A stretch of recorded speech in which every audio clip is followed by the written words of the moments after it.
I am so grateful and proud and happy to be here. Words can't express. It's a long way from home, and how fortunate that my life has brought me here. What a beautiful place, what extraordinary people with values that I share about trying to use listening to make a better world. I think that's what we're all talking about. Different ways. So my name is Nagoski. I'm from a place called Baltimore, Maryland in the United States. Typical American. I only read and speak English. Sorry. I hope I can be understood. But I wanted to, 30 years ago, I started paying attention to the fact that there were all these records lying around where I lived that were in languages other than English. Oh, I think I've screwed up already, haven't I? I'm supposed to hit play from beginning. Bound to happen. All these records lying around the United States in languages other than English, and it turned out that they were made in the early 20th century by immigrants. Hundreds of thousands of them. America, maybe you think about jazz, blues, country, gospel, all this kind of stuff that was also being recorded for the first time in the early 20th century. But there's like just as much stuff being recorded in languages other than English, it turns out, and Americans have not cared at all about any of it. It has not been written into our story. So, me being a grumpy sort of person, I got very grumpy about this and decided to go start finding out about these things. And I started doing research on individuals who had made incredible contributions and made beautiful music and made great records and tried to learn their biographies and go around and tell stories and write stories that would put them in context, and then in the context of the recordings they made, hopefully change people's hearts so that the music and the lives that created that music would matter to people and they could carry it forward in any way that they chose to. However it might be valuable to them, take it, go ahead with whatever. Now, today, instead of that, because there's 20 minutes, I'm not going to be talking about any of the immigrants that I've studied all these 20 years.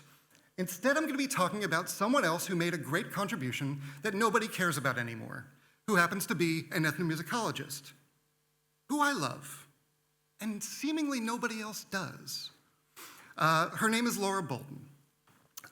Let's see here. Oh, this is the button that, slide 2. Oh, first. Oh, that's how that works. Oh. All right, well, let me see. If I play this here, this is a test. Can I reduce the sound? Less? Lower?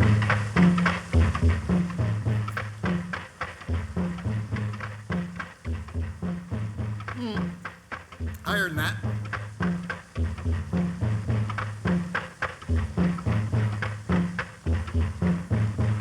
I like that.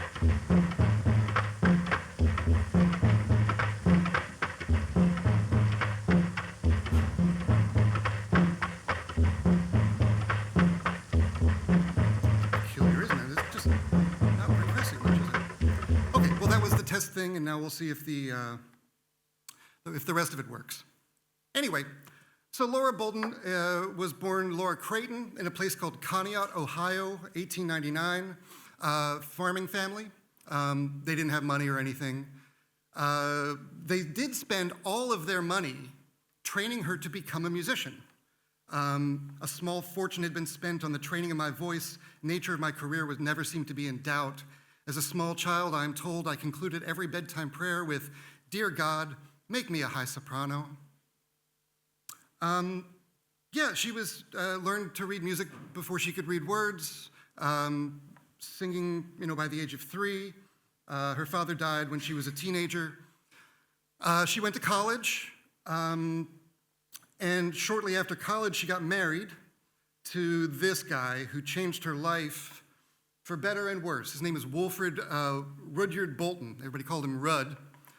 Who was a couple of years younger and was a guy that had been studying ornithology since he was a teenager. And he got a bunch of good jobs.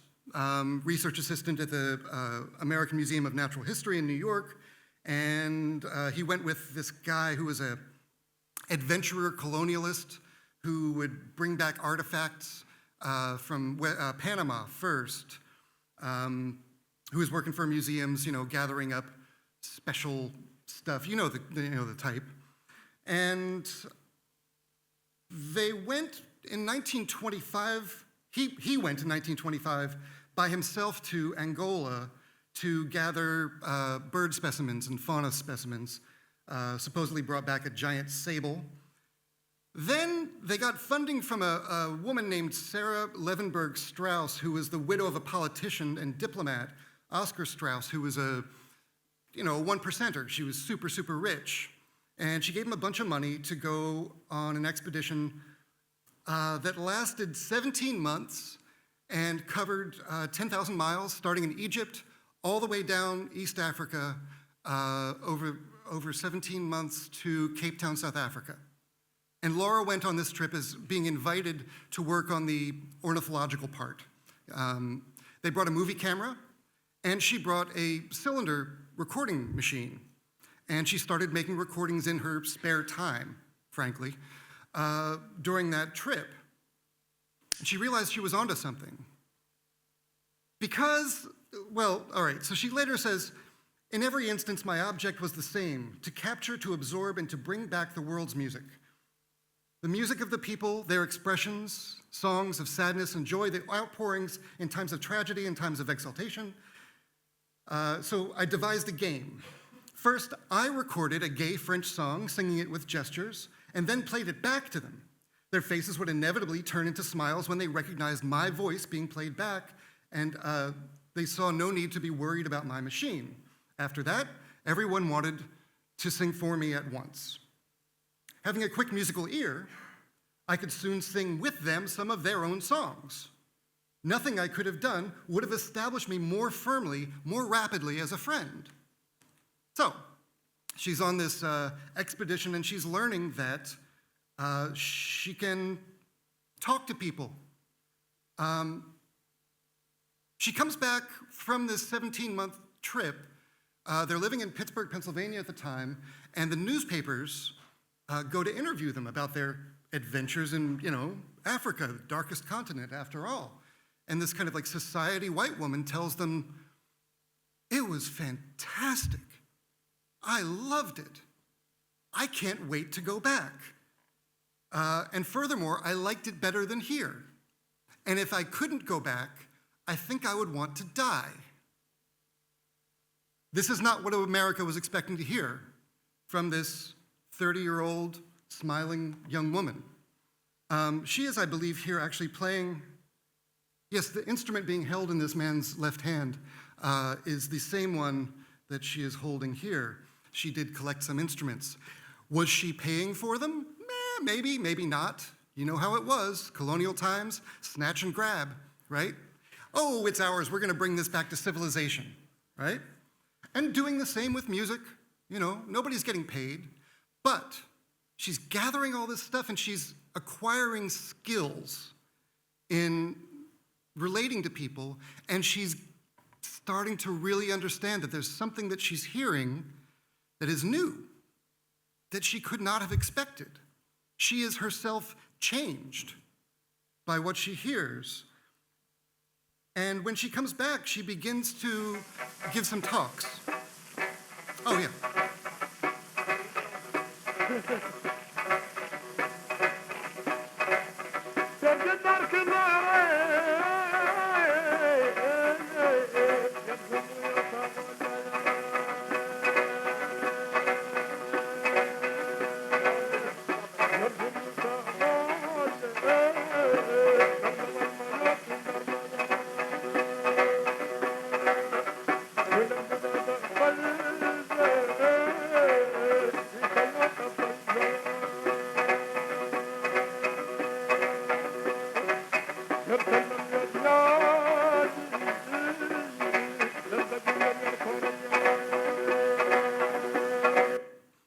know if it's the same here or not. It is currently fashionable in the United States, this business of rock bands, electric guitar bands from Mauritania, the Western Sahara, from Mali, touring all the time. Umdu Makhtar is fantastic. Really, really great bands. This is a recording that she made in 1934 in Mali of a Tuareg performer whose name, unfortunately, she didn't notate, but is, Saharan music being played for Americans for the first time. It comes from a trip that she made in 1934. Sarah Strauss gave her a bunch more money, and she got some money from the Carnegie Corporation, and she made this trip that was dedicated not to collecting birds and animals, but really 11 months of collecting music. She gets this custom-built machine made for her at Columbia University, that cuts these aluminum discs running on a battery. And yeah, she makes 367 performances over a journey of 8,500 miles in 11 months. She knows that she has something to tell America now about Africa. And when she comes home, if this machine will do what I tell it to do, potential security threat. Nice. She begins to really dedicate herself to going around giving lectures where she's telling, for instance, this is how I fell in love with her, was I'm reading newspaper accounts of what she's talking in Jim Crow America, 1936-37. America's radically segregated by race.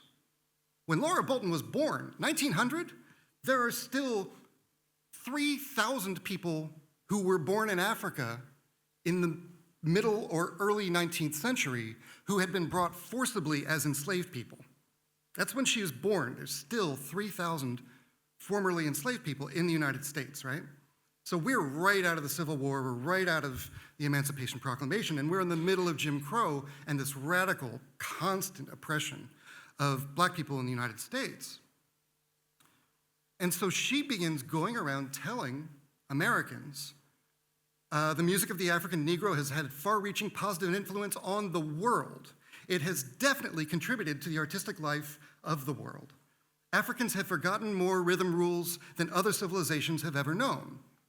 Okay, well, this may seem very obvious to us now. It was new information at the time. There was in the Baltimore Afro-American newspaper, it was a black newspaper in my city, in 1937 ran a syndicated column. The headline was, "Plays African Death Machine." And it said, the first paragraph is like right out of Tarzan, which is all anybody knows about Africa in the United States at the time, was Tarzan movies and books. Made in the dead of night by a secret process which no woman may see without being killed, a West African musical instrument was played before a London audience last week by a white woman. Mrs. Laura Boulton, lecturer in anthropology at the University of Chicago, in an address on West African music, the forbidden instrument is the ochisanji, which has metal keys made by a smith working at night. So that's the first paragraph. It's talking about the sanza, kalimba, thumb piano. Hugh Tracy marketed it in the 1960s as a children's toy. Very, very common. I think he missed an opportunity. Could have called it the African Death Machine, which my daughter would have loved. But the second paragraph of that syndicated piece, Laura Boulton says, for the last 250 years, our European musicians have been experimenting in the fields of melody, but we have never more than scratched the surface in the field of rhythm. Maybe, just as certain forms of our present music, such as the symphony and the sonata, evolved from the court dances, our future music may have African dances for its ancestor. So she's a prophet.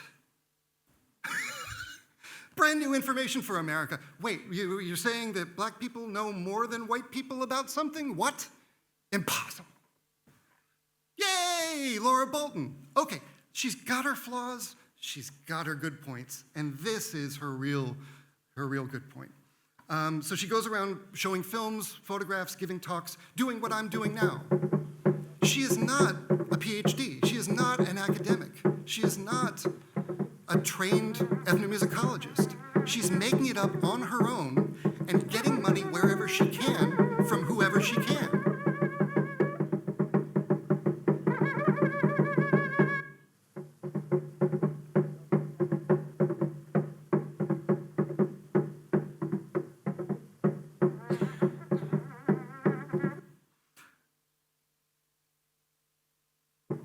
And this is sorry, I'm still fooling with this dumb technology. I'm a 78 guy. I don't belong in this world. So this is the time of, Picasso and Matisse, and there are all these European artists who are stealing, drawing from, taking inspiration from Africa, masks, images, whatever. And she realizes, oh, this will be of great interest to composers. What I am learning, this new information I am going to learn all about and bring back to the West, to rich white people. And sure enough, she gets the interest of Leopold Stokowski, Aaron Copland, Igor Stravinsky, who all wind up writing blurbs for her. There we go. Oh, God damn it. Okay, then she spends 1938-39 compiling a record album, a literal album of 678 RPM discs, drawn from her 367 recordings that she made on the 1934 trip. It's spectacular, just really good stuff. It does, however, have this unfortunate name that she gave to all her talks, which was Rhythm in the Jungle. There are no jungles anywhere near any of the places she went. But Americans don't know that. They only know Tarzan. So she keeps the name. She doesn't name any of the performers. She gives the songs new, worse names. But she's able to get across some new information about the idea of Africa and Africans. It so happens, right when the record comes out, it comes out like December 1939 and January 1940, Rudyard leaves her. The Sparks song, Throw Her Away and Get a New One? She's 40 years old. It happens. Now divorce is 20%. Then divorce was 2%. And she said later, she wrote a book, a memoir. More about that later. Her whole first 30 years are 2 paragraphs at the beginning of the book. And in the whole book, the person she spent 15 years with, who changed her life, is never mentioned once. Rudyard Boulton does not occur in her own memoir. On any of these trips that she takes with him, years and years of work together, not once. Okay, this is clearly a problem divorce. She's mad, or she was taught like I was, if you have nothing nice to say, don't say anything at all. Rudyard winds up going and working for what became the CIA for 15 years, and then settles in Africa, founds an ornithological institute there in, of all places, Rhodesia. White guy in Rhodesia in the 1950s and 60s. I don't think I like Rudyard. I think he might be a jerk. I don't know that much about him yet. I don't think I like him. Anyway, to get over the divorce, she throws herself back into work immediately. She gets some money from somebody who's a patron at the Metropolitan Museum in New York City, and she finds out there's a conference on Indian music in Mexico City, and she goes to this conference April 1940. She says it's probably the hardest and certainly the loneliest thing I ever did in my life, undertaking this expedition. So after the conference is over, she stays in a motel with, there's another woman staying in the motel who is this woman, Paulette Goddard, who is a big movie star at the time. Her husband was Charlie Chaplin. They had just finished making a movie called The Great Dictator in 1940.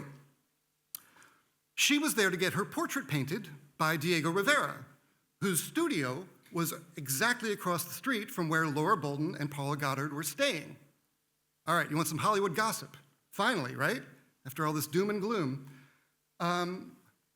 So while they're staying at this hotel, Paulette Goddard is sleeping with Diego Rivera, and Laura Boulton finds out that Diego Rivera has a collection of pre-Columbian Indian instruments, and she starts going over there and hanging out with them while he's painting the portrait, and she makes recordings of herself tinkering around with the instruments.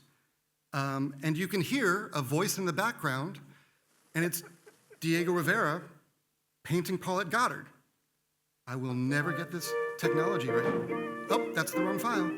Too bad. I'll play it for you maybe later if it turns up. Anyway, meanwhile, May 1940, Lenin tries to assassinate Leon Trotsky again, shooting 137 bullets into his house and fails. But the thing was, Trotsky had lived with Diego Rivera and his wife Frida Kahlo, who was currently temporarily separated, for more than a year because Trotsky and Kahlo were sleeping together, and Diego Rivera didn't like that, kicked him out of the house. So, after the assassination attempt, Diego Rivera was worried that the cops were going to come after him and charge him with attempted murder. So Paulette Goddard puts Diego Rivera on her private plane and flies him to California, which is in fact where he finishes the portrait.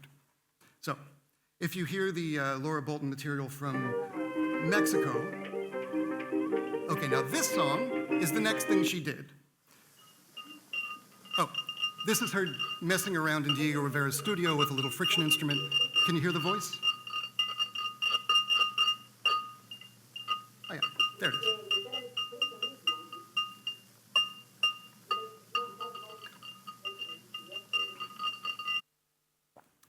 So Indians in the United States have this very complicated status. They are not necessarily citizens. They are overseen by a branch of the American government called the Department of Indian Affairs as a separate, colonized, non-citizen body of people. America was maybe the United States was maybe the first country in the world, Martin Luther King Jr. said, to be founded on genocide. 96% of the native population was killed. There were, in 1940, only about 250,000 native people left in the country. It's about 3 million now, but there were almost no natives left. We had spent hundreds of years slaughtering natives. So this branch of the government takes an interest in Laura Boulton's ability to meet, talk to, record, and express ideas about other cultures. And so they give her some money to make recordings. She goes up to Taos, records a bunch of material there. The performance that we just heard was actually made back in Puebla of a Native Indian group, the Yaqui folks. This is a wonderful style of dance music. And the thing about the Yaqui people is that they had been forced into slave labor, basically, in the beginning of the 20th century. This thing.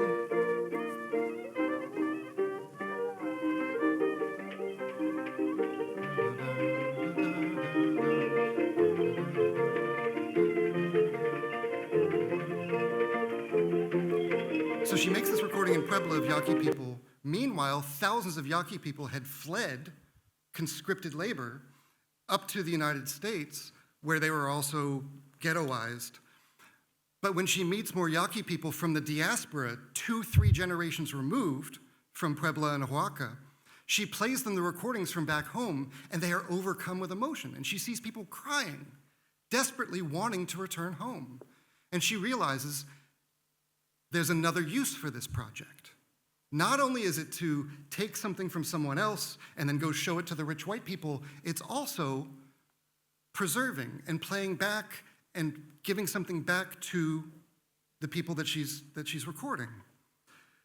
So she continues with this stuff. She's actually going and doing lectures on the native recordings in between doing native recordings, all in process. She flies off to Indiana and other places.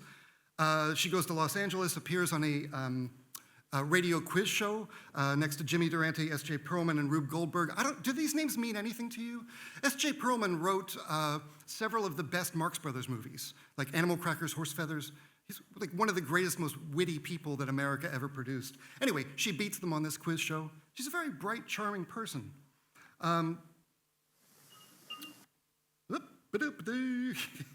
The worst. And she immediately spits out 2 more albums, done very quickly, The notes are so-so, a little basic. She doesn't include, again, performer names, locations, dates, song titles, these kinds of things that didn't really become conventions in ethnomusicology until the 60s, 70s, 80s. She was just operating in this kind of old way of doing things. But they stayed in print. When the 78 RPM record, that era ended and microgroove records came out about 1950, she licensed those recordings to Folkways Records, who would keep them in print permanently. It was the case in the United States during all of the 1940s and 50s, into the beginning of the 60s, that if you were a jazz or classical or some other musician or person interested in African or native musics, and you went to a library, the only thing you could hear was Laura Boulton's recordings. If you were Duke Ellington and you wanted to hear African music, you listened to Laura Boulton's recordings. If you were Ahmed Abdul Malik, Thelonious Monk's bass player, and you wanted to hear it, you listened to Laura, but it was all there was. She gave America this particular vision that was her own. Now, one of the things that, so I went to Bloomington, Indiana, where there's a big ethnomusicology department. I gave a talk in a bar. The guy who organized the show invited all the ethnomusicology people, and after the show, I went out to smoke a cigarette. Lady comes up to me and goes, "Do you know there's a Laura Boulton chair at the ethnomusicology department here?" And I said, "No." And she says, "I am that chair, and I didn't know any of the stuff that you talked about with her."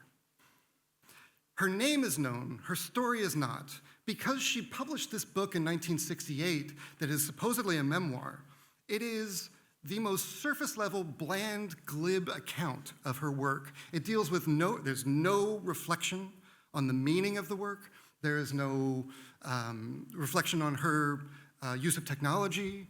It is very, very surface level. Rudyard is not in it, as I mentioned. And it's got this terrible title, The Music Hunter, like an explorer going out and catching and killing animals with music. Laura, no. She was 68 years old when she wrote this book. It was shortly before that she sold most of her archive to Columbia University. The guy who is currently in charge of the archive at Columbia is a guy named Dr. Aaron Fox, whose specialty is Native Alaskan musics and whose work is mainly to do with repatriation of old recordings to Native people. Very important, very good work, and I'm sure that we share most core beliefs. However, he hates Laura Boulton. Actively describes her as corrupt and venal. There's no other way of saying it. He's coming from this present-day sense of what anthropology should be doing, and he sees her doing this commercial work, one project after another, for profit, for pay, for money, and he doesn't like her. Furthermore, Columbia, when they acquired this stuff of hers, she had a patron. She is 61 years old. He is 81 years old. He gives Columbia $5 million on the condition that they give $10,000 a year to Laura Boulton. They give her a title, and they buy her papers, her recordings. Tens of thousands of recordings, tens of thousands of feet of film, hundreds of thousands of pages of documentation.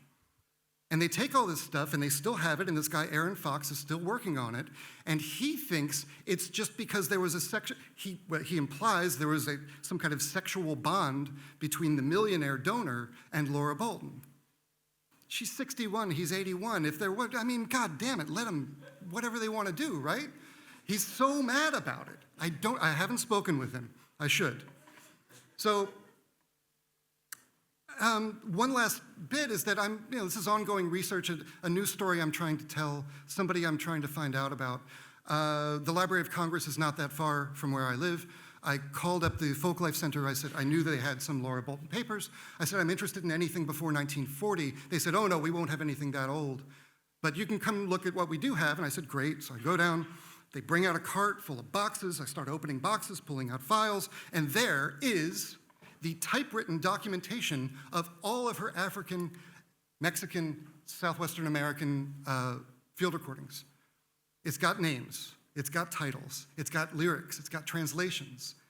She put it all down, and it's all waiting for somebody to care again, and it doesn't seem like it's happening. It's a funny thing about memory in America.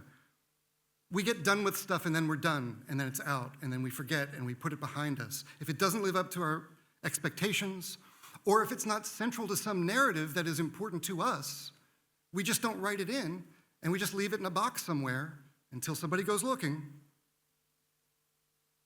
That's what I came here all this way to tell you. It's a good idea to go listening to records that nobody else cares about. It's a good idea to think about books that nobody else reads. That's the whole point. It's a big world out there. Thanks. Be well.